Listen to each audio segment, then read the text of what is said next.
పేరాడుతుంది కోపం వచ్చి వాడు యాపకంలో కొడుతున్నాడు, రెడీగా కొట్టింది. కొట్టంగానే నా కోపం వచ్చింది, నువ్వు పర్వతంలో నీ సంగతి చెప్తాను. అదే యాపకం వచ్చి నీ పడవాడు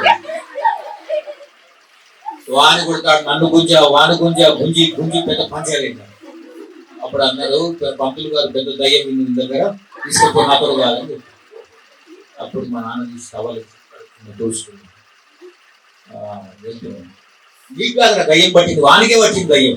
వాడు దయ్యం పట్టినట్టున్నాడు, వాడు ఊగే పేరవుతాడు ఎందుకు బాగు చేస్తాను అని చెప్పి మా నాన్న అన్నాడు. తీసుకొని వెళ్ళిపోతున్నాడు.